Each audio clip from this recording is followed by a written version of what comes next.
Ano nga ba ang pangalan nung iglesyang itinayo ng ating Panginoong Hesukristo? Iglesia Katolika Apostolika Romana ba o Iglesia ni Cristo? Bakit hindi natin pasagutin mismo ang kanilang aklat? Pinamagatang The Papal Encyclicals. Ito po ay aklat Katoliko. Meron po itong Nihil Obstat, John A. Goodwin, Censor Librorum. Meron din siyang Imprimatur. Itong si Francis Cardinal Spellman, Archbishop of New York.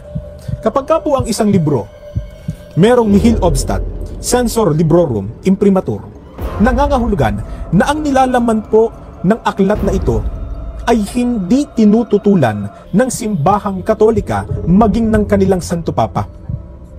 Pinayagan ng simbahang Katolika na maipalabas at maipabasa at hindi sila tumututol na alinman sa nilalaman nito nagsasabi talaga ng totoo. Hindi sila tutol doon. Talagang sumasang-ayon sila na kung ano yung nakalagay dito, pwedeng gamitin ni numan. Pwedeng paniwalaan sampalatayanan ni numan. Lalo na syempre nung nasa simbahan. Di po ba? Tungkol sa iglesyang itinayo ng ating Panginoong Hesukristo, ano kaya yung iglesia, pangalan ng iglesia na yon na kung saan ay itinayo nga ng ating Panginoong Hesukristo? Dito po sa page 153, babasahin ko na sa inyo, ganito po ang sinasabi.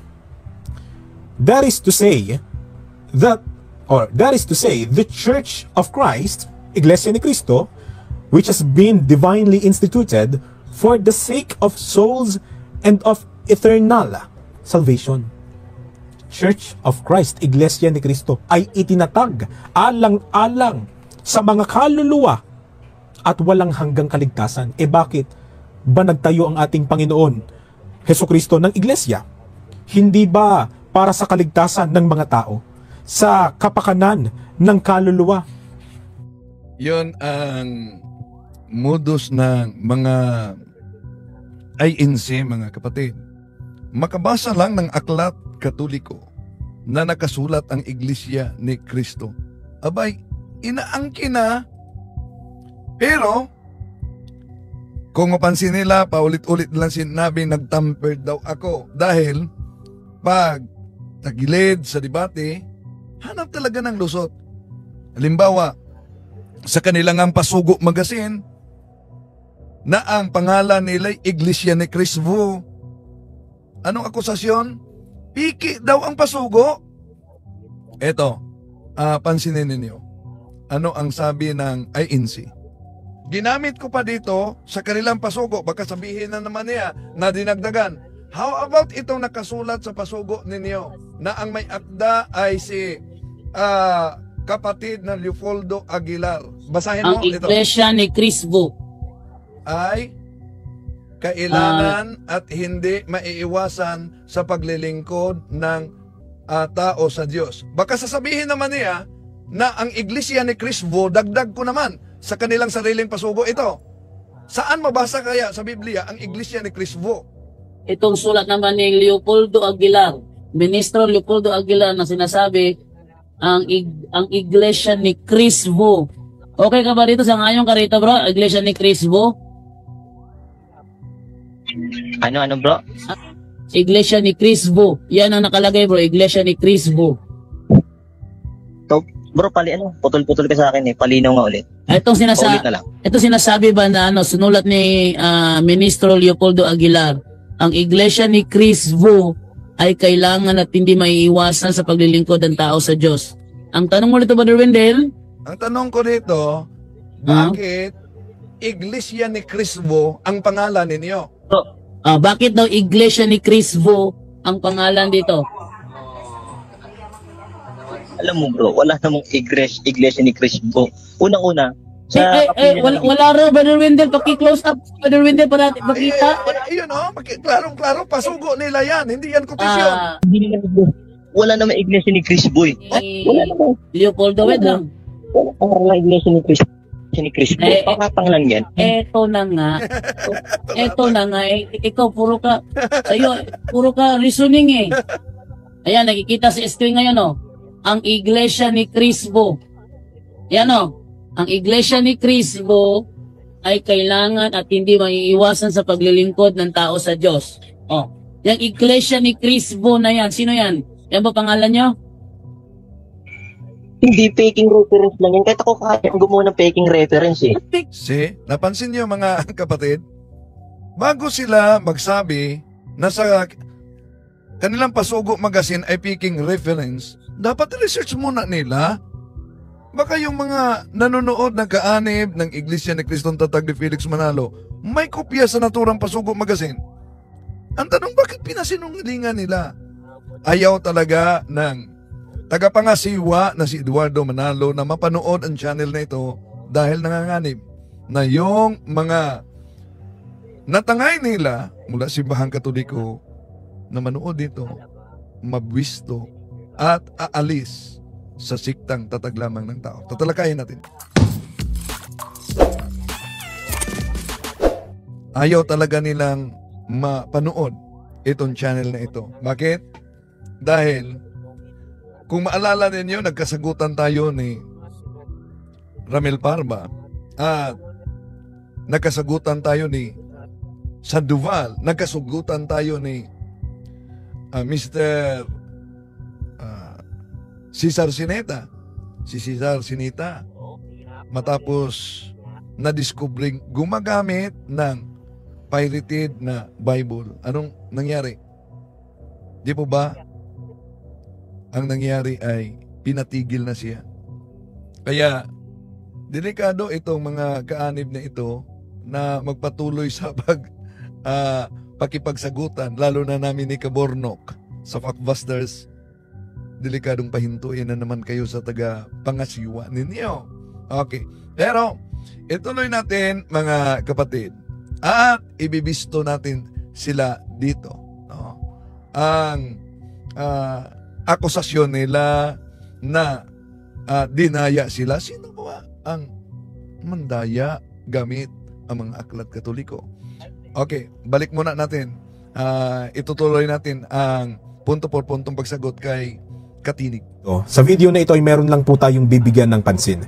Itong tao kasing ito para bang uhaw sa atensyon. So, uhaw lang daw umano ako sa atensyon. Nasagot natin ito mga kapatid.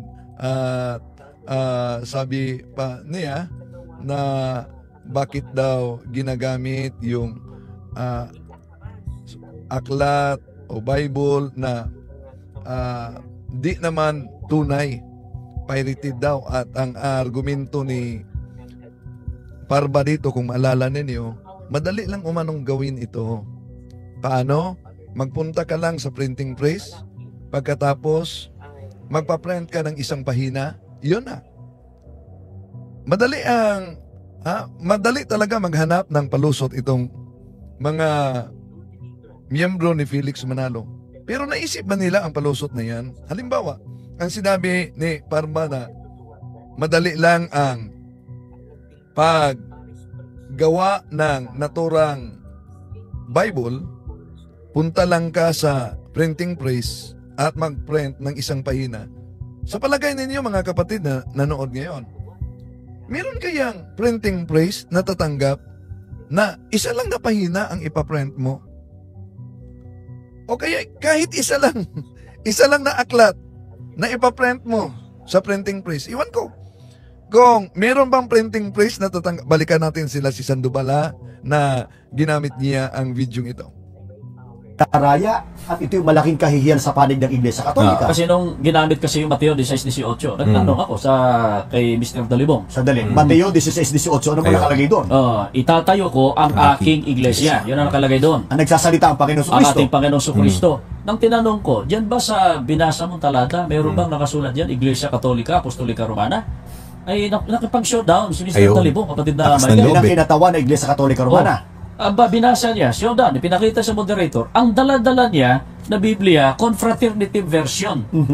Confraternity Version. Rare Pagkatapos, nakita namin. Bihira yung Nakita salin ko, na yan. Confraternity Version. Meron din akong dalang Confraternity Version. Bihira lang kasi yung salin yan eh. Diba? Yung Bihira pala, lang. pinalitan yung pahina. Buong pahina. Yung buong pahina. Madali lang naman gawin yan eh. Pumunta ka na sa printing press eh. Nakalagay doon. Ayan, napapanood na ninyo.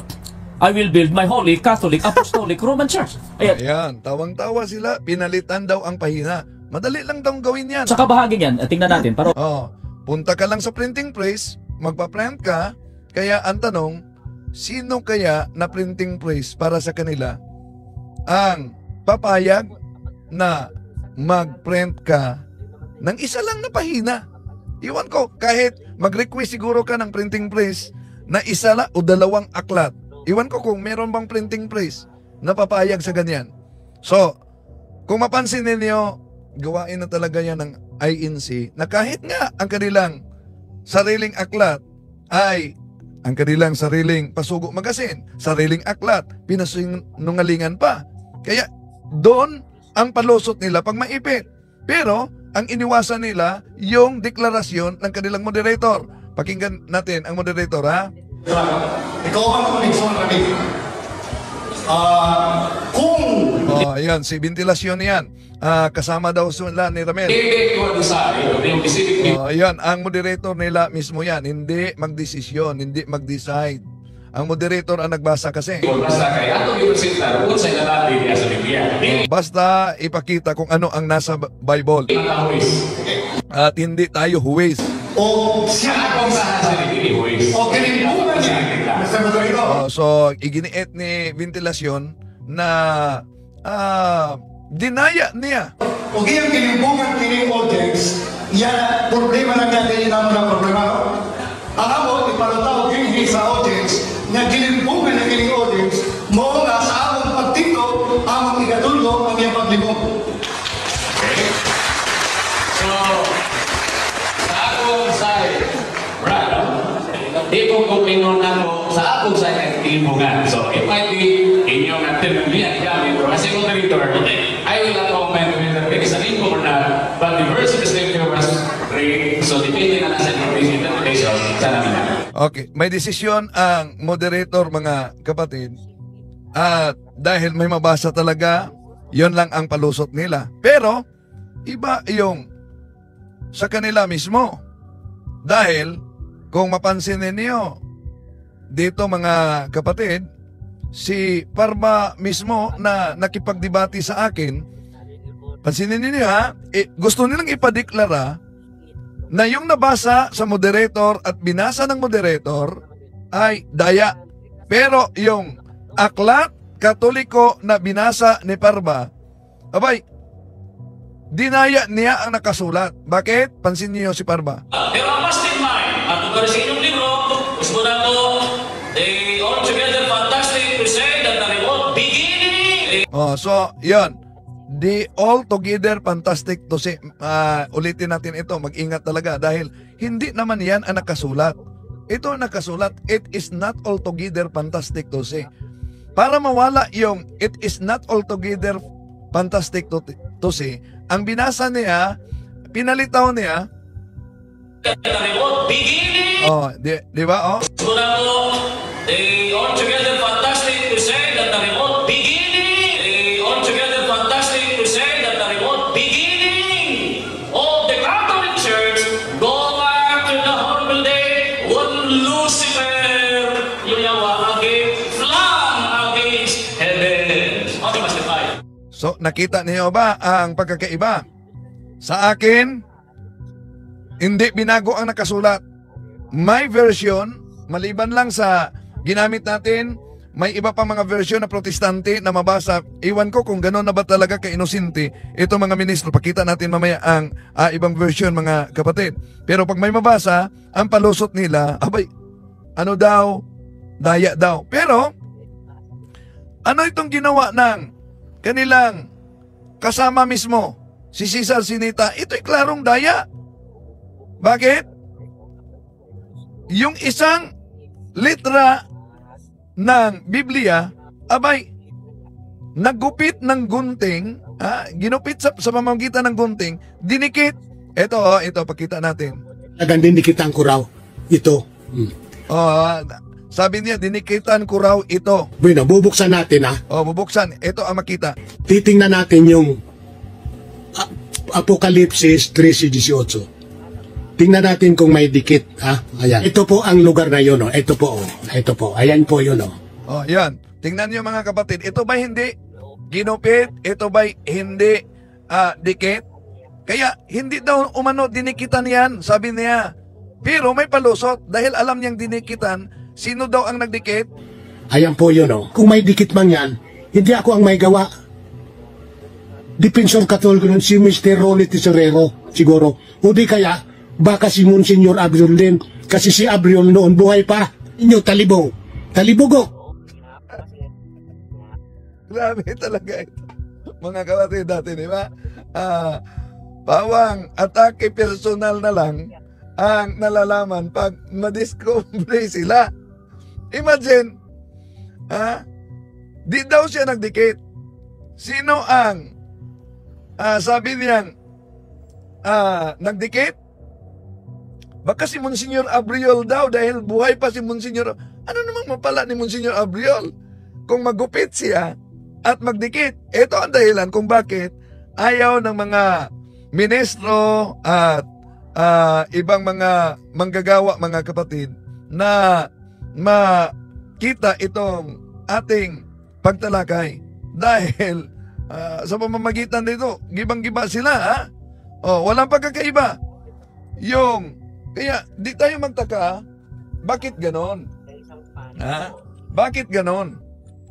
Dahil kahit kanilang aklat, nakita nyo naman, aklat sa debate ni Ramel Parba at Father Darwin, gustong ipalitaw na hindi daw sa kanila, sa Katoliko daw. Kay imo man dyong ipamugos nga si San Ignacio may nagtukod sa Iglesia Katolika, ang pangutana sumala nining inyong libro nga naguluhan o basahon ang katotohanan dapat malaman ukol sa mga aral ng Iglesia Katolika Apostolika Romana. Ang pangutana sumala nining libro kinsay nagtukod sa Iglesia Katolika o kanusa?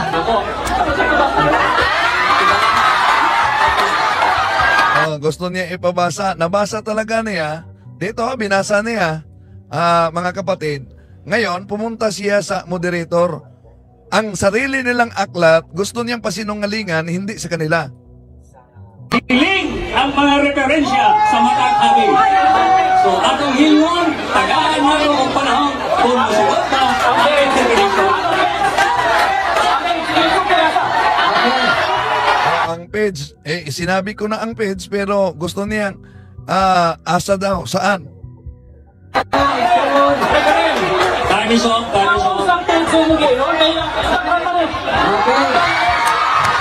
Okay. Asa na page. So, iba kasi ang nakasulat sa pahayag niya, nagkukontrahan. Ayan, ako mismo ang lumapit sa kanya. Sinabi ko, yung tinuro ko sa kanina na binasa mo, yun ang pahina. So nabasa niya, kontrahan. So anong sabi niya? Hindi sa kanilang aklat yan.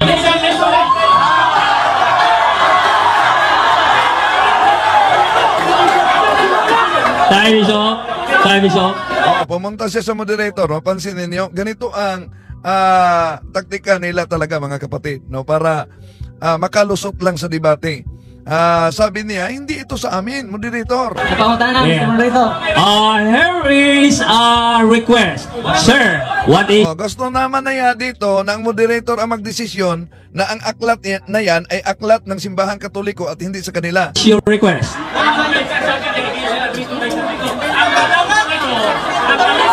So ang may akda umano sa naturang aklat, pumunta siya sa microphone. Okay, kinsay magsusulat? Okay. And the relation, the request is granted. Ang ibawa na ko ang gasulat ani Dipensor Katoliko. Ang nalaman, ang alam umano niya, ang nagsulat sa aklat, kanila lang ang aklat, Dipensor Katoliko daw.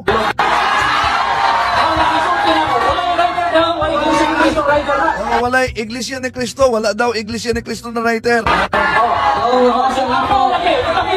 Ayan, pinakita na namin ang writer.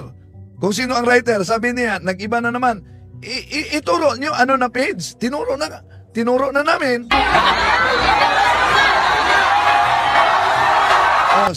Ganon sila magpanlusot, mga kapatid. Kahit kanilang aklat, pasinungalingan nila. Ang gihimo karon pagmatuod o dili pagmatuod, gihiling ang mga referensya. Maunay ato karong gihimo, gihiling ang mga referensya. Ang pangutana di anang inyong nga basahon.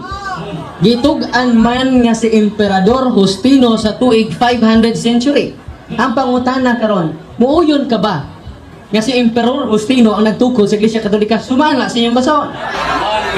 Ayan, nagkontrahan ang kanyang pahayag sa aklat na isinulat ni Mr. Manalo. So, sangayon ka ba na nagkontrahan kayo? Lumang tugtugin eh. Lumang tugtugin na daw. Lumang tugtugin.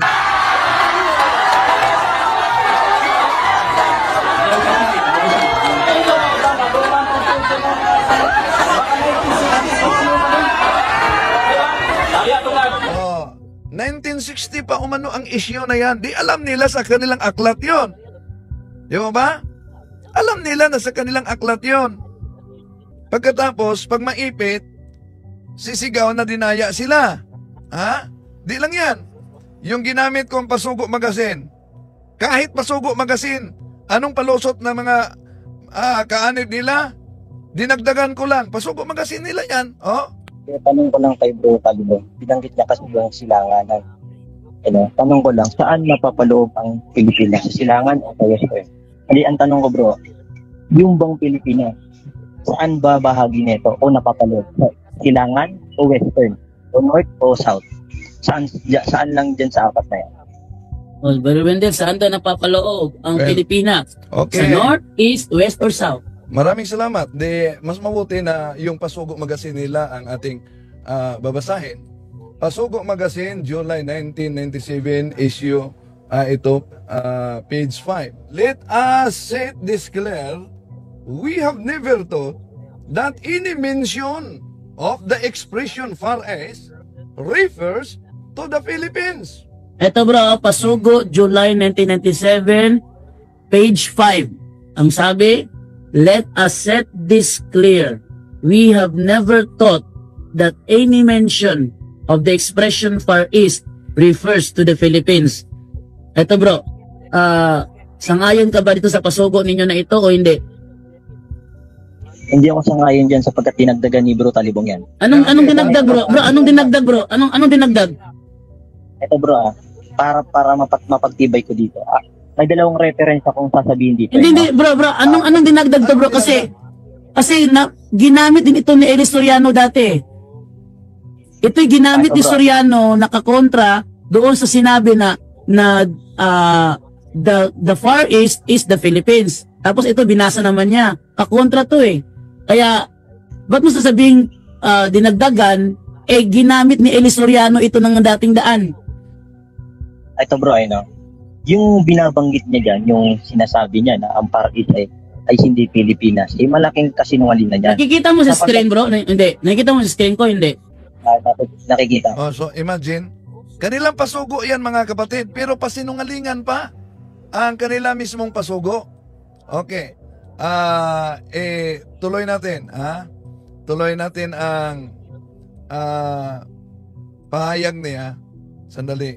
Meron pa yung pahayag niya kaugnay sa pagtawag na Papa. Ito.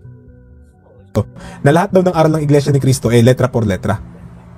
Kung hindi ba naman talagang kulang ang kaalaman nitong si Mr. Tampered, wala naman tayong ganung tuntunin na lahat ng aral natin letra por letra.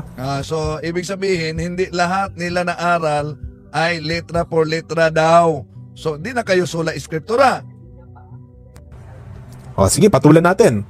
Patulan na daw niya ako. Sabi mo, sinasabi namin na wala naman kasi sa Biblia ang Santo Papa. Kaya hinahanapan mo kami letra por letra ng katagang executive minister. Bakit hindi ang hanapin mo ay yung terminong pamamahala? Bakit yung sa salitang Ingles na executive minister? Bakit? Ayaw nyo ba makita yung executive minister? Di po ba iyon talaga ang aral? Hindi lang yan. Sa Pasugo Magazine, meron pa kayong district supervising minister. May district minister o division minister. Kaya nga, yun, hinahanap natin. Saan yan sa Bible? Sir, ang gagamitin mo. Alam nyo kung bakit mga kababayan? Kasi yung terminong pamamahala na yan nga yung itinatawag namin sa kapatid na Eduardo V. Manalo, ang kasalukuyang nangunguna, namumuno o namamahala sa amin ngayon, sa Iglesia ni Cristo, meron sa Biblia nun, mababasa sa Biblia ang terminong pamamahala. How about ang terminong executive minister? Asan yan? Ang katawagang Santo Papa, labag pa ang terminong iyan sa Biblia. Labag daw sa Biblia ang katawagang Santo Papa.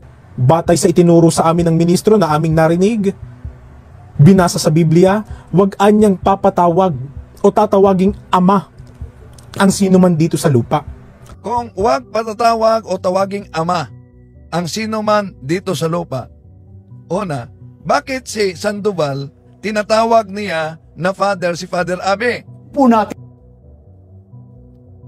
agad ang iminamatwid po ni na Attorney Mars at ni Father Abe. Medyo natawagan po ako ng pansin doon sa Attorney Mars. Attorney Marwil, yung kasama nung paring silang Father Abe. Pero ang tawag niya, Attorney Mars. Baka yun ang palayo del Mars. Will. O ang tawagan Mars. Father Abe, doon sa mga aklat na opisyal ng simbahang Katoliko. See?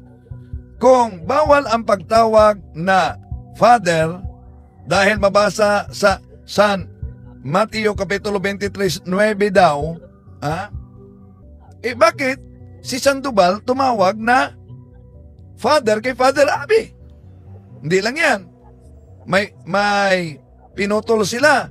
Dahil kung tingnan natin ang nakasulat, ipatuloy sa atin, ito ang nakasulat, Mateo chapter 23 verses 9 up to 10. And you must not call anyone here on earth Father, because you have only one Father in heaven. Nor should be called leader, because your one and only leader is the Messiah. Ngayon, ang tanong, hindi lang sa mabasa sa naturang Biblia, di lang ang may kaugnayan sa pagtawag na Father, pero ang konteksto diyan ay sa mga Hudyo na bawal, kundi ang pagtawag din na leader. Tanong, sa pasugo ninyo, di ba kayo tumawag ng leader sa executive minister ninyo? Ito makasulat sa Pasugo Magazine. Pasugo, September 1997 by Mary F. Ruiz, page 15. Considering the phenomenal growth and success of the Iglesia ni Cristo under the new leader, Brother Eranio. O, di ba? Tinawag nila si Eranio na leader, kaya sila mismo tatamaan sa 10 mga kapatid. Pinutol lang nila kung literal talaga ang kanilang pagbasa na bawal ang pagtawag na ama, kung ituloy sa 10, pati na pala ang pagtawag ng leader. Kaya kung tingnan natin ang konteksto, 12:13, ang tinutukoy diyan ay ang mga eskriba. Hindi lang yan, may ginagamit siya na aklat. Ano yung aklat? Ito, ang aklat na Katoliko. Censor Librorum, meron din siyang imprimatur. Itong si Francis Cardinal Spellman, Archbishop of New York. At ang argumento nila dito mga kapatid, alam niyo ba? Bakit daw sa San Mateo Kapitulo 16-18 may nakasulat na One Holy Catholic Apostolic na ayon sa kanya, ikuntingnan daw ang mabasa sa Biblia, sabi niya, lalo na sa librong Katoliko, kung tingnan daw ang pagbasa sa librong Katoliko, Discourses of the Apostles, sa taong 1870 na daw, lumabas ang salitang One Holy Catholic. Dapat mag-research sila. Bakit? Dahil ang kanilang ginagamit palagi, ito lang, no? Ang ginagamit nila. In 1870 at the Vatican Council, the name Catholic Church was proposed but it was rejected. The bishops assembled unanimously decided upon this official name, the One Holy Catholic Apostolic Roman Church, as descriptive of Christ Church. Ang argumento nila, 1870 lang pala lumabas ang One Holy Catholic Apostolic Roman Church. Research naman kayo pag may time. Bakit research pag may time? kung yon ang argumento ninyo dahil nabasa, di nyo ba alam na kahit si Felix Manalo na may akda sa aklat ninyo, sinabi niya, 325 pa lang, meron ng Iglesia Katolika Apostolika Romana. Kaya mali kayo sa sinabi ninyo na 1870 lang. Anong aklat yan? Ito, sa inyo itong aklat. Oh, sa pitsang ito, 325 Anno Domini, ang unang ganap na pangkalahatang kapulungan sa buong daigdig, Kristyanismo. Ito ang nagpapakilala ng tiyak na pagpasok sa iglesia ng mga Kristiyano. Sa pulong na ito, sumipot ang bagong relihiyon na siyang pinamagatang Iglesia Katolika Apostolika Romana. Kaya dito, mali na naman ang sinabi nila, mga kapatid, na sa 1870 lang, di nila nabasa itong aklat ni Felix Manalo. At hindi lang yan. Yung paggamit niya, Iglesia ni Cristo, bastid siya ni Cabornok dito. Tanong, ano ba ang naging pahayag niya tungkol po sa Iglesia Katolika? O eto, panoorin natin siya. Ano nga ba ang pangalan ng iglesyang itinayo ng ating Panginoong Hesukristo? Iglesia Katolika Apostolika Romana ba o Iglesia ni Cristo? Bakit hindi natin pasagutin mismo ang kanilang aklat? Pinamagatang The Papal Encyclicals. Ito po ay aklat Katoliko. Meron po itong Nihil Obstat, John A. Goodwin, Censor Librorum. Meron din siyang imprimatur. Itong si Francis Cardinal Spellman, Archbishop of New York. Kapag ka po ang isang libro, merong Nihil Obstat, Censor Librorum, imprimatur, nangangahulugan na ang nilalaman po ng aklat na ito ay hindi tinututulan ng simbahang Katolika maging ng kanilang Santo Papa.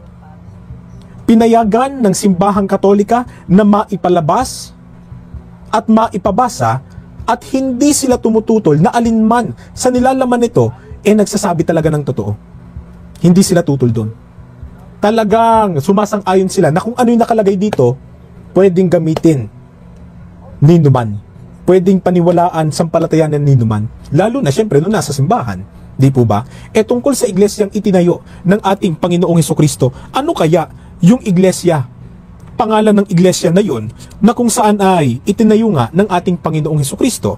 Dito po sa page 153, babasahin ko na sa inyo, ganito po ang sinasabi. That is to say, the Church of Christ, Iglesia ni Cristo, which has been divinely instituted for the sake of souls and of eternal salvation. Church of Christ, Iglesia ni Cristo, ay itinatag alang-alang sa mga kaluluwa at walang hanggang kaligtasan. Bakit ba nagtayo ang ating Panginoon Hesukristo ng Iglesia? Hindi ba para sa kaligtasan ng mga tao, sa kapakanan ng kaluluwa ng mga hinirang niya? Sa makatuwid, sumasang-ayon ang simbahang Katolika na yung pangalan ng iglesia na itinatag ng ating Panginoong Hesukristo para sa kaligtasan ng kaluluwa ng mga tao, ang pangalan ng Iglesia ni Cristo at hindi Iglesia Katolika Apostolika Romana na parang jeepney assembled niya. Aba, grabe naman talaga itong taong ito.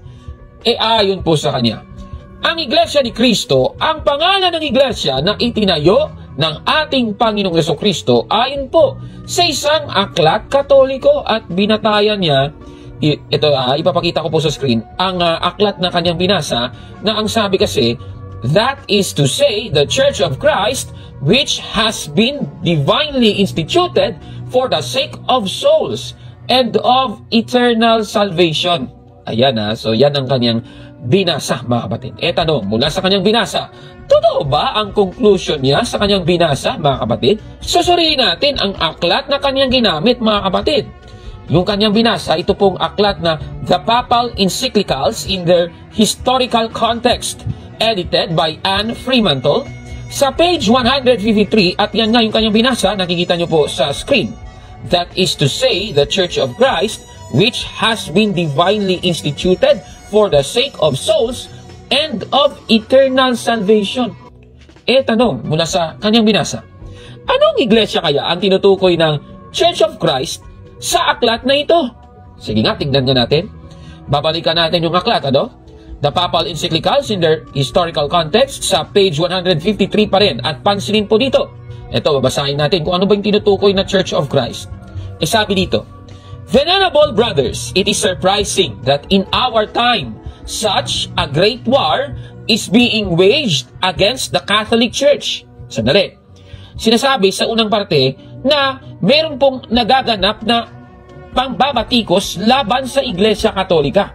Ngayon, itutuloy natin. Ang sabi, It is from them that the synagogue of Satan, which gathers its troops against the Church of Christ, takes its strength. Dito po sa nabasa naman natin, sinasabi na itong mga naninira sa Iglesia Katolika, kung babasihan po ang nasabing pahayag na ito, ay tumutukoy sa mga mason, mga kapatid, So ang sabi, ang mga troops ng mga mason ay lumalaban sa Iglesia ni Cristo, na ayon po sa unang parte ay tumutukoy sa Iglesia Katolika, mga kababayan. Napakaliwanag po, mga kapatid. Ibig sabihin, mula po sa ating nabasa, ang tinutukoy pala ng Church of Christ sa aklat na ito ay ang Iglesia Katolika, mga kapatid. Katunayan nga, yan ang aral ng Iglesia Katolika na ang nag-iisang Iglesia ni Cristo ay ang Iglesia Katolika Apostolika Romana, mga kababayan. Ayon po sa aral ng Iglesia Katolika, kaya itong sinasabi ng vlogger na ito, masasabi ko sa iyo, Pasted, yan! Sinungaling ka talaga, palpak, mga kapatid. Ganun talaga INC, incomplete. Grabe talaga. Ngayon, ano ba ang naging pahayag niya tungkol po sa Iglesia Katolika? Ito, panoorin natin. Ano pa ang patotoo ng librong ito, Aklat Katolika tungkol sa Iglesia ni Cristo? Sa page 39 naman po, ganito sinasabi, Whoever he is and whatever he is, he who is not in the Church of Christ is not a Christian. Kaya si Mr. Tamperd, hindi Kristiyano talaga yan. Gusto niya, yung kinaaniban niya, Iglesia Katolika Apostolika Romana. Pero ang gusto ng kanyang amo, doon kayo sa Iglesia ni Cristo, sapagkat doon kayo makikilalang Kristiyano. Aba, grabe talaga itong paninira niya, ayon sa kanya, ang nasa labas ng Iglesia ni Cristo daw ay hindi mga Kristiyano ayon sa aklat. Parang pinapalabas niya na sila itong tinutukoy na Iglesia ni Cristo. Grabe naman ito, At yung pinagbatayan niya, yung parehong aklat pa rin, na ang sabi kasi, whoever he is and whatever he is, he who is not in the Church of Christ is not a Christian. Diba? So yan ang sabi. Tanong, yung conclusion ba niya ay tama at totoo? Titingnan natin yan, mga kapatid. Muli, susuriin natin ang aklat na kanyang ginamit. Babalikan natin yung aklat na kanyang binagbatayan, yung The Papal Encyclicals in their historical context. Ngayon naman ay sa page 39 at nakikita nyo po sa screen yung kanyang binasa. Ngayon, yung gagawin natin, itataas po natin at base po sa buong konteksto ang pahayag na binasa nung vlogger ng Tinig ng Karunungan daw ay ito pala ay galing kay Saint Cyprian. Alam naman ninyo sa Iglesia ni Cristo ni Manalo, wala namang kinikilalang Saint Cyprian dyan Naku naman, grabe talaga. Tapos naniniwala pa sila kay Saint Cyprian. Ano ba naman yan? Ngayon, babasahin natin yung pahayag ni Saint Cyprian. Ito ang kanyang sabi. Originated also in the tales invented by the apostates. Ibig sabihin, may mga apostates. Ano ba yung apostates? Di ba yung mga naninira at nagbabago ng pananaw tungkol sa Iglesia Katolika na ngayon ay nasa labas na ng Iglesia Katolika. Di ba ganun yun? Apostates nga Ngayon, itutuloy natin. The bond of harmony stood firm and the indivisible sacrament of the Catholic Church continued. Klarong-klaro po. Ibig sabihin, yung apostates na tinutukoy ay nasa labas ng Iglesia Katolika. Ayon po sa aklat, sa binasa nga niya kanina, na kung ikaw ay nasa labas ng Iglesia ni Cristo, ay hindi ka Kristiyano. Yung Iglesia ni Cristo pala na tinutukoy dyan, ay ang Iglesia Katolika, mga kababayan. Naku naman. Hindi naman sila yung tinutukoy dyan Naku naman Ulitin na natin ang aral ng Iglesia Katolika. Ang nag-iisang Iglesia ni Cristo ay ang Iglesia Katolika, mga kababayan. Klarong-klaro po yan. Catechism of the Catholic Church, paragraph 811. Muli, ganito po ang sabi. This is the sole Church of Christ, which in the creed we profess to be one, holy, Catholic, and Apostolic. Tapos sabi niya pitol-putol daw at sa iba't ibang panahon pa daw dinudugtong yung pangalan. Grabe talaga ito, naninira sa Iglesia Katolika, mga kababayan. Baka sasabihin ng iba, wala naman sa Biblia nakasulat na ang mga Katoliko ay mga Kristiyano. Titingnan natin. Nasa Biblia ba na ang mga Katoliko ay mga Kristiyano? Babasahin natin ang Roma, Kapitulo 11, versikulo 12 ng salin na Richard Baxter Bible. Ganito po ang ating mababasa. And if the Gentiles have been so great gainers by occasion of the sin and fall of the Jews, how much more when they shall become Christians will they add to the glory and greatness of the Catholic Christian Church? Napakaklaro po ng ating nabasa. Ibig sabihin, ang Iglesia Katolika po, mga kababayan, ay isang Kristiyanong iglesia, mga kabatid. Kaya itong sinasabi ng vlogger na ito, busted! Yan! Mali yan! Nako At base po sa mga napag-alaman natin doon sa kanyang mga paninira sa Iglesia Katolika, I guess mali po ang naging title ng kanyang YouTube channel. Sabi niya tinig ng karunungan, parang baligtad ata ng karunungan yung kanyang mga ginagawa. Sige nga, tanungin nga natin ang mga ministro ng bokong na ito kung ano ang baligtad nung salitang karunungan. Eto, panoorin natin. Dito'y may karunungan. Makiulit, ang dinig baka marinig nila, dito'y may kabobohan. Ang dinig baka marinig nila, dito'y may kabobohan. Ang dinig baka marinig nila, dito'y may kabobohan. Di ba nakalagay? Ang nakasulat ay dito'y may karunungan. Kitams. So, hindi pala tinig ng karunungan. Dapat, tinig ng kabobohan. Ulitin natin, hindi po galing sa akin yan, Galing yan sa ministro mo, bokong na ito, At saka, sadali. Kung kayo po ay nanonood sa kanyang YouTube channel, meron po siyang aklat sa world history. Ayan, nakikita nyo sa screen, grabe, meron pang background na nakalagay, world history. Tanong, ano ba ang sabi ng kasaysayan tungkol po sa kanilang iglesia? Mabasahin natin ang aklat na The New International Dictionary of the Christian Church ni J.D. Douglas, 1978 edition, sa page 776. Ganito po ang ating mababasa, ililiwat na natin sa Tagalog. Ang Pilipinas ay gumawa ng sarili nitong mga kulto. Higit sa lahat, ang Iglesia ni Cristo o Church of Christ na itinatag noong 1914 ni Felix Manalo at nang aangkin ng ilang milyon. Klarong-klaro po ng ating nabasang ito.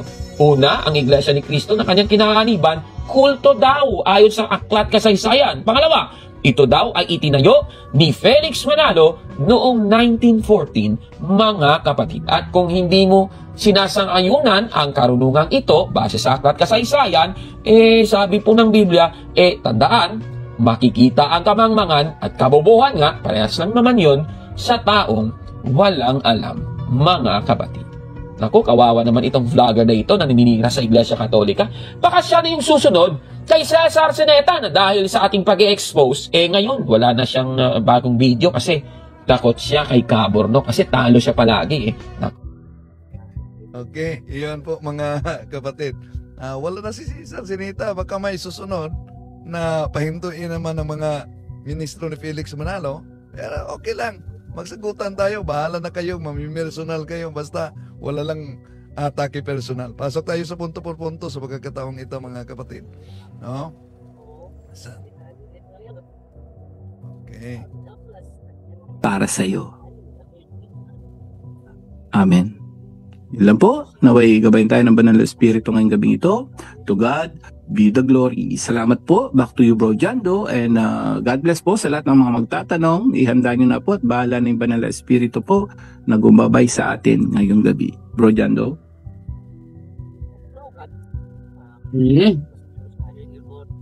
Okay, yan. Kumusta ang boses ko dyan? Malinaw pa rin ba? Malinaw, maayos. Ang gamit kong microphone ngayon, yung microphone ng camera ni Ate Edna. Maganda bro. yung Captured, kahit microphone, malayo, captured eh. yung microphone gamit ko, yung microphone ni nasa camera ni Ate Edna. Kahit malayo, captured. Ganun ba? Basta malinaw. Oh, maganda. Ito yung gamit microphone ngayon. Ate Edna, ito microphone mo, Ate Edna, ito gamit. Yan. Okay. So, may ano pala dito pala sa comment section, nakita ko, ngayon lang, na, wait lang ha. Ito ay sabi dito ni Muslim Islam, Drigos, Roman Catholic ba ang pamilya Duterte? Sabi niya, Roman Catholic ba ang pamilya Duterte? Okay, si Duterte ay, nagsisimba naman simbahang Katoliko yan. Huwag na natin sagutin yung mga ganyan, mga politika. Yun na nga. Tanong kasi, parang nangaano si si Islam Muslim. So, ang sagot po natin dyan, yes po. Yan ang ating sagot ha. At yung nanay, actually, yung nanay daw niya, lingkod yan sa simbahan. Para hindi sabi ko, wag na sagutin. Hindi, para lang sa kaalaman ng para sa kaalaman lang. Kaalaman lang ng mga totoo po, Katoliko sila. Tapos si yung nanay niya talaga, lingkod daw ng sabi ng isang pare, kilalang kilala niya yung nanay daw ni sa taga Davao yata yung pare nagsalita. Kilalang kilala niya yung nanay ng ating dating Pangulo. But let's keep pray for him, no? Kasi RA 9851 yung kaso niya ngayon na talagang ang mabigat dito kasi yung mga yung mga binibitawan niya salita na hard evidence yun no? So let's keep praying. Importante at least kung ano man importante yun nga na may chance pa makapagbalik loob tayo lahat. Hindi naman siya lahat po tayo may chance pa buhay pa, 'di ba? Kung ano man ang mga pagkakamali, lagi naman may pag-asa. At salamat at least may hindi siya kumbaga inatake o hindi siya na mas mahirap kasi yung biglaan ng pagkamatay. So kung ano man, anyway, there's no death penalty sa ICC po mga kapatid, walang death penalty doon. Ang may death penalty kung naalala niyo si Saddam Hussein, 'di ba? Hanging by hanging. Ang sa kanya pala na inano siya na gano'n ang case niya, crimes against humanity, pareho ni Saddam Hussein. Kaya lang si Saddam Hussein po na trial siya doon sa Iraqi Special Tribunal. So sa Iraq 'yon. Kaya hindi siya walang death sa ICC po walang death penalty. If in case ano lang yan, lifetime lang po yan, At least, 'di ba? Salamat sa Diyos may pag-asa po baguhin ang kung ano man at pagsisihan kung ano man ang mga nagawa niyang kasalanan, tayo rin po ganun din. Bro Jando. Okay, unang katanungan na nandito is from Erickson Calvadores. Sabi niya dito is, paano sagutin bro na mapapatunayan na si Maria na ina ni Jesus ay walang kasalanan? So, paano daw Bro John Ray mapatunayan na si Santa Maria na ina ni Jesus ay walang kasalanan? Yes, madali lamang po mga kapatid, madali lang po natin yung patunayan. Nauna may hula, may hula na mayroong sinisinta ang Diyos na walang bahid ng kasalanan o walang kapintasan. Sino ba yung hinulaan na yon? So basahin natin muna sa hula, Sa hula muna sa awit ng mga awit or sa awit ni Solomon 4:7. Ito ang ating mababasa, Ayan. Ikaw ay totoong maganda sinta ko at walang kapintasan sa iyo. Ano bang ibig sabihin ng walang kapintasan? Sa rin sa KJV yan. Spotless. Thou art all fair, my love. There is no spot in thee. Ibig sabihin walang anumang bahid ng mancha sa minamahal ng Diyos. Sino ba yan? So sa sulat pa rin ni Solomon, kung ipagpatuloy natin itong sulat ni Solomon sa 6:9, ito ang ating mababasa. My dove, my undefiled is, sino ba sa aral natin ang tinatawag na my undefiled, di ba si Inang Bereng Maria? Is but one. She is the only one of her mother. She is the choice one of her that bare her. The daughter saw her and blessed her. Yet the queens and the concubines, and they praise her. Tagalogin natin. Ang aking kalapati, sinabi ni Maria po yan. Ang aking sakdal ay isa lamang. Siya ang bugtong na anak ng kanyang ina. Siya ang pili na nanganak sa kanya. Nakita siya ng mga anak na babae at tinawag siyang mapalad. Sino ba sa Bible itong tinawag na mapalad? Yan pati ng Birheng Maria. Na kung babalikan natin muli sa 4:7, ano yung karakteristik ng mapalad na yan? Walang kapintasan. So ang nakatupad po niyan ng ating inang Birheng Maria, mga kapatid, kung babasahin natin sa Lucas, na tinawag siyang blessed. Blessed thou art amongst women, sabi ni Angel Gabriel.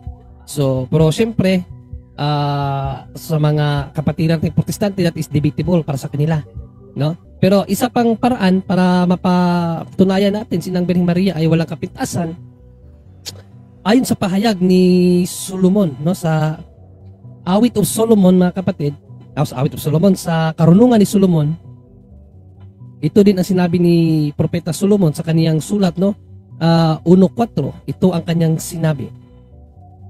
Ang karunungan ay di papasok sa may masamang kalooban at di mananahan sa pusong alipin ng kasalanan. Ito pong karunungan na ito, no, according po kay St. Paul,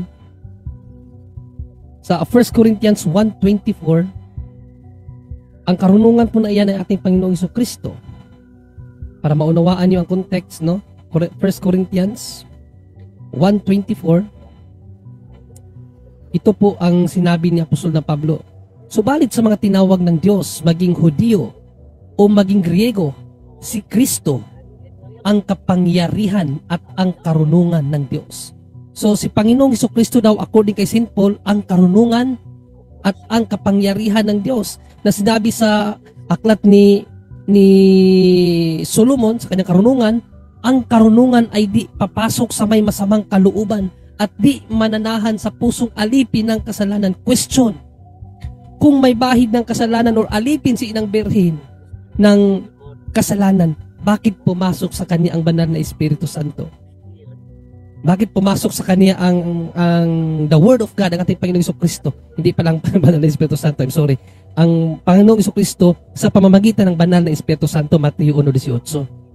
No, ang kapangyarihan ng Espiritu Santo ay nagpuspos sa sinapupunan ng Inang Birheng Maria at andun nga nabuo ang ating Panginoong Jesucristo. So kung mayroon siyang kasalanan, bakit pumasok ang karunungan ng Diyos, ang ating Panginoong Jesucristo kay Inang Birheng Maria kung meron na siyang kasalanan? Okay? So, we can conclude na ang ating Inang Birheng Maria talaga ay spotless according to hula ni Solomon. Sa awit ni Solomon, no? Sa 4:7, na ang minamahal ng Diyos ay walang kapintasan. Sa English, spotless. Wala talaga siyang bahid ng kasalanan. Pinahayag na niya ng banal na kasulatan, no? At kay Pedro, sa pangangaral ni Apostol na Pedro, unang Pedro 1:19, mga kapatid, ito ang wika ni Apostol na Pedro sa ating Panginoong Jesucristo. Kundi sa pamamagitan ng mahalagang dugo ni Kristo, siya ay tulad ng korderong walang dungis at kapintasan. Si Panginoong Jesucristo daw ay walang dungis at walang kapintasan. Ibig sabihin, katulad ng kanyang ina, si Panginoong Jesucristo ay spotless din. Ang ating Panginoong Jesucristo ay spotless, mga kapatid. No? Na ayon po sa hula ni Job, walang marumi na nagmula sa malinis at walang malinis na nagmula sa marumi. Yan ang sinabi ni Job. Anong talata ngayon ba dyan? Nakalimutan ko. 32? Job 32, may ba dyan? 32:8? 32:4. 42:8? Ano yun? Ayun, yung walang madumi na nagmula sa malinis. 14:4. Ha? 14:4. Job 14:4? Basahin natin sa Job. Double check mo kung tama ba. Tagal ko na kasi hindi na ano yan eh. Hula lang yun. Nakalimutan ko na rin sa Job. Sige, tingnan natin mga kapatid para makita natin anong talata. 14:4. Oh, 44 ka Brother Jando, no? Sabi ko na nga ba, ang galing mo manguhula. Nakalimutan ko yung verse ito. Ito ang sinabi sa banal na kasulatan. Mayroon bang malinis na nagmumula sa taong marumi at masama? Take note niyan mga kapatid ha. Anong sinabi dito? Mayroon bang marumi na nagmumula sa taong marumi at masama? O mayroon bang malinis na nagmumula sa taong marumi at masama? So si Panginoong Jesucristo ba malinis? Basahin natin muli ang wika ni Apostol na Pedro sa unang Pedro 1:19. Ito ang ating mababasa mga kapatid. Unang Pedro 1:19, kundi sa pamamagitan ng mahalagang dugo ni Kristo, siya ay tulad ng korderong walang dungis at walang kapintasan. Ang ating Panginoong Jesucristo walang dungis at walang kapintasan, walang karumihan sa Kanya. In other words, walang karumihan kay ating Panginoong Jesucristo. Balikan natin ang sabi ni Job. Mayroon bang malinis na nagmumula sa taong marumi at masama? So, we therefore conclude again that Mary is spotless or walang dungis ng kasalanan or immaculate mother. Dahil ang kanyang anak ay kalinis-linisan sa lahat. Ang sabi sa banal na kasulatan, mayroon bang malinis na nagmumula sa marumi? Ang sagot, wala. Kaya ang pinanggilingan ng ating Panginoong Jesucristo ng kanyang katawang tao ay nagmula kay Inang Birheng Maria at ang kanyang dugo. Therefore, ang Inang Birheng Maria is Immaculate Mother. Yun lang, Brother Jando. Okay, thank you sa iyo, Brother Jun. Ray, atin namang ibigay ng mga iyo. May naka-raise hand dito sa Zoom. Ito si Jones Vallador. Brother Jones Vallador, good evening sa iyo. Brother Jones, click unmute. Click unmute. Unmute. Hello, good evening. Hello, good evening, bro. Bro. Yeah? Yung tanong ko lang sa Bibles, di ba maraming salin ng Bible? Maraming salin. Minsan kasi narinig ito parang kay Brother Wendell, kung hindi ako nagkakamali. Minsan may binabasa siya na Protestant Bible. Ano ba yan? Nire-recognize ba ng Catholic yung Protestant Bible? Hindi naman nire-recognize ng Catholic ang Protestant Bible. Ginagamit natin ng Protestant Bible, yun ay dahil ang mga Protestante kasi lagi naghahanap saan mababasa. Kaya ngayon natin binibigyan sila ng mga Bible kung saan mababasa. At yun, isa doon yung mga Protestante. Yun ang reason doon. But it doesn't mean na sinasangayon na ng simbahang Katoliko ang mga Protestante. Ginagamit lang natin yan laban sa mga nangahanap ng letra por letra, pero kahit mabasa pa rin, ayaw pa rin paniwalaan. Yan ang sagot niya, bro. Okay, please. Hindi ko alam ko na. Talaga kasi nire-recognize yun. Kasi, saka yung ano pala, di ba yung mayroon silang baptism sa kayo Eucharist na nire-recognize ng simbahan. Although siguro, yung binig ng Trinitarian from you lang. Pero kasi dun sa... Eucharist diba, meron silang dalawang sacraments na nire-recognize ng simbahan natin ng Catholic. Yung baptism nila, siguro Trinitarian formula yun. Saka yung Eucharist. Wala. Baptism lang nila ang recognize, pero iilan lang yung ni-recognize, yung iba din ni-recognize. Baptism lang, wala nang iba. Kasi, tsaka isa pa, nakita ko dun sa simbahan nila, dun sa part ng Europe. Sabi ko, bakit may mga Catholic images dito, lalo na yun, yung Way of the Station of the Cross. Isang tanong ko, ano bang simbahan to? Katoliko, Protestant, pero nagdudula na ako. Nagtanong ako sa mga Protestant daw. So ano ibig sabihin, wala lang yung may images sila mga santo, wala rin yun. Tibigay ka ba ni John Day? Ba ni John Day, ikaw sumagot niyan. Yes, ano yung, hindi ko naunawaan yung sinabi mo, bro. Ano yun, bro? Yung yung simbahan nila, Protestant. Kasi doon sa part ng Europe, nakakita ko naman yung mga images ng mga santo. Yung mga yung mga Way of the Cross, Stations of the Cross. Ito meron. Pero nagtanong ano pang simbahan to, Catholic o ano? Pero nagtanong ako doon, may pagdudulan na ako, nag-verify pa nagtanong ako, sabi niya, Protestant daw. So anong ibig sabihin ng mga images nila doon? Ng Panginoon, may valid ba yun para sa kanila? Saan ka, sa Inglaterra? Dito ako sa Manila. Hindi, I mean yung sinasabi mong Europe sa Inglaterra? Parang parang Norway. Norway nga, o sa ano nga. Kung ang sabi niya Protestant, sa ano yun, sa Church of England siguro. Sakop ng ano yun, ng Church of England na yan yung relihiyon ni King Henry VIII, no? Si King Henry VIII ay defensor katoliko, hari ng Inglaterra siya. At itong si King Henry VIII ay nakatanggap ng award galing sa Pope, no, na Defensoris Fidei, dahil dinidipinsahan niya ang faith ng simbahan. So nakatanggap siya ng award ba tawag dyan? Basta pagkilala ng simbahan sa kanya na Defensoris Fidei. Sad to say, dumating yung point na mayroon siyang hiniling sa Papa, yung ma-divorce siya sa kanyang asawa dahil mayroon siyang naibigang ibang babae na gusto niyang asawahin. At hindi pinagbigyan ng Santo Papa ang kanyang gusto, kaya lumabas siya sa Katoliko at ginamit niya ang kanyang authority as king para sumunod ang kanyang kinasasakupan sa kanya. So yan ang nangyari sa history ng Catholic Church sa Inglaterra, no? Na mayroon silang sariling pamamaraan ng pagsamba. Katoliko din ang pangalan nila pero hindi Katoliko na Roman. So ano yung England Church ba yun? Most of their custom ay sa Katoliko kasi defensor Katoliko kasi ang ano niyan si King Henry VIII ang nagtatag ng church nila. Galing sa Katoliko, lumabas at dala-dala niya yung tradisyon ng Katoliko pero hindi Katoliko yan, kapatid. Na Romano. At least para kasi may paglililaw ng mga man. Taka lang kasi hindi naman to Katoliko, ba't may mga images sila ng parang ano lang yan bro sa atin, Pilipinista. Di ba? Ang mga Pilipinista parang Katoliko din.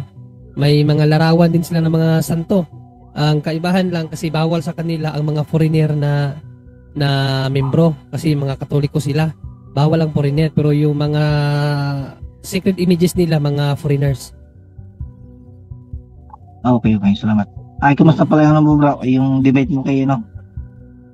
May natapos na ba? Manood siya ako, may live kayo. Yung sa Good Works, di ba yung yung Good Works? Ay, sa Lunes pa yon. Sa Lunes pa ng umaga, alas 11. Doon sa Russia TV. Ano lang, tip ko lang kung alam mo to. Yung di ba, i-defend mo yung Good Works, masisita sa by Good Works.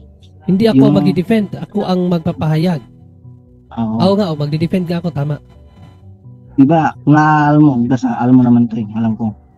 Sa di ba yung tuwing All Saints Day, di ba inano ni Jesus Christ yung mga time na yung pinakain, hindi pinakain, pinasuotan, mga pinasuotan, binisita yung Judgment Day yun sa Matthew 25. Yung Judgment Day yun na napunta sa night, that is Good Works. Di ba? Yung mga na hindi Good Works to. May kaligtasan sa lang Good Works. Pati yung kay yung kay Abraham sa yung mayaman na lalaki.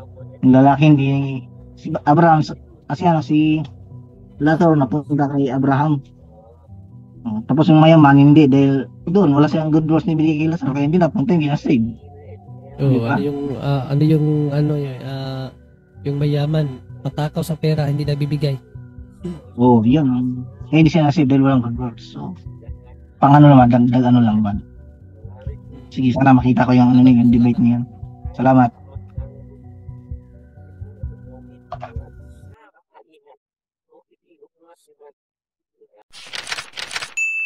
So ayan po mga ka-Queers, sanay kapupulatan po natin ito ng aral at kung nagustuhan niyo po ito, please like and share, ibahagi po natin sa mga kakilala po natin and please don't forget to follow and subscribe po ng ating YouTube channel, Mr. Curious Catholic. Muli po, this is Mr. Curious Catholic, kasama po ninyo sa pagtatanggol ng ating simbahan. Pro Deo et Ecclesia. Sa Diyos po ang lahat ng kapurian. Hello mga kapatid, follow and subscribe Mr. Curious Catholic. Marami tayong matutunan, mapupuno po yung ating isipan sa mga katotohanan. Dahil ang katotohanan na magbigay sa atin ng tunay na kalayaan. God bless. Hello mga kapatid, inanyayahan namin kayo, huwag niyong kalimutan mag-subscribe sa kay Bro Dance Oberio Mr. Curious Catholic. Marami kayong matutunan sa pamamagitan ng pagsubaybay niyan sa pagsagot sa pananampalataya na inaatake ng ating mga kapatid sa iba. Yung pananampalataya, and they are not only attacking the teachings of the Catholic Church, but proselytizing the good numbers of the Catholic.